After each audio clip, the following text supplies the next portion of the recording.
మొదటి అధ్యాయం 14-15 వచ్చినాడు. యోహాను చెరపట్టబడిన తర్వాత యేసు కాలం సంపూర్ణమై ఉన్నది, దేవుని రాజ్యం సమీపించి ఉన్నది, మారు మనస్సు పొంది సువార్త నమ్ముడని చెప్పుచు దేవుని సువార్త ప్రకటించుచు గలిలయకు వచ్చెను. చాలండి. చూడండి బ్రహ్మ పిల్లరా, ఇక్కడ దేవుని వాక్యాన్ని మనం జ్ఞాపకం చేసుకున్నట్లయితే యోహాను మొదటిగా సువార్త బోధించిన వాడిగా ఉన్నాడు. ఆ తర్వాత ఆయన చెరపట్టబడిన తర్వాత దేవుని పని ఆగకుండా కొనసాగించబడటానికి ప్రభు అయినటువంటి యేసు ఆయన మాట్లాడుతున్నటువంటి మాట చూస్తే కాలం సంపూర్ణమై ఉన్నది, దేవుని రాజ్యం సమీపించి ఉన్నది కనుక మారు మనసు పొంది సువార్తని నమ్మండి. మనం సువార్తని నమ్మటం, రెండోది మారు మనసు పొందటం, మూడోది ఏంటంటే దేవుడు మనల్ని ప్రేమించి లోతైనటువంటి విధానంలో మనం అడుగులు ముందుకేసి బాప్తిసం తీసుకుని బల్లక్రమంలో పాల్గొని దాన్ని కొనసాగించే వారిగా ఉండాలి.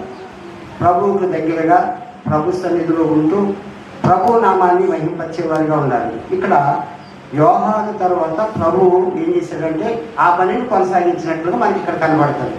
ఇక్కడ ఉన్నటువంటి మనందరం కూడా సంఘటనలుగా దేవుని భయభక్తులు కలిగినటువంటి మనము మరి ఎంతకాలం నుండి మనం దేవుని దగ్గరికి వస్తున్నాం అనేది కాదు, కానీ ఎంతవరకు ప్రభువుని కనుగొంటున్నాం.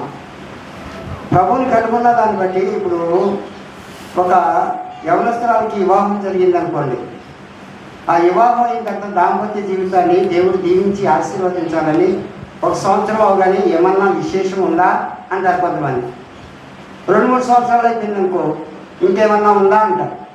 అంటే వాళ్ళ ఉద్దేశం ఏంటంటే సంవత్సరం అవగానే పిల్లలు పుట్టాలనేటువంటి ఆలోచనతో అడుగుతూ ఉంటారు.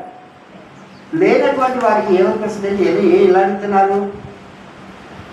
ఇక్కడ ఉన్నటువంటి నేను కూడా ఆ జాబితాలో చెందినవాడిని. అలా లేట్గా పిల్లలు కలిగినటువంటి దాన్ని బట్టి నన్ను కూడా అలా అడుగుతూ ఉండేవాడు, నేను కూడా అనుకుంటూ ఉండేవాడు. ఉద్దేశం ఏంటంటే, సమాజం ఉద్దేశం ఏంటంటే వెంటనే వివాహం అయిన వెంటనే పిల్లలు కలగాలి అని, కలగకపోతే కలగలేదా అనేటువంటి కోణంలో ఆలోచన చేస్తాను. అని ఇక్కడ నేను ఈ మాట ఎందుకు చెప్తున్నానంటే, మనలను దేవుడు యవ్వన కాలానికి తీసుకొచ్చినప్పుడు వివాహం చేసిన తర్వాత ఆ తర్వాత మనకి ఒక బాధ్యత భారాన్ని దేవుడు ఇచ్చిన దాన్ని బట్టి మనం ఏం చేయాలంటే తప్పుకోకుండా మన బాధ్యతను భారాన్ని మనం ఏం చేయాలంటే మనం కూడా కుటుంబం కొరకు, పిల్లల కొరకు, వారి బాధ్యతల కొరకు ఎలా ఆలోచన చేస్తామో ఆలోచనను బట్టి తప్పుకోకుండా మనం ఏం చేయాలంటే దేవుని సన్నిధిలో జ్ఞాపకం చేసుకునేవారిగా ఉన్నాం. ఇక్కడ కాలం సంపూర్ణమై ఉన్నది, దేవుని రాజ్యం సమీపించి ఉన్నది కనుక మారు మనసు పొందమని దేవుని వాక్యం సెలవిచ్చినట్లుగా కనుక ఇక్కడ ఇచ్చినటువంటి మాట ప్రభు కొనసాగిస్తున్నట్లుగా మనకి కనబడుతుంది.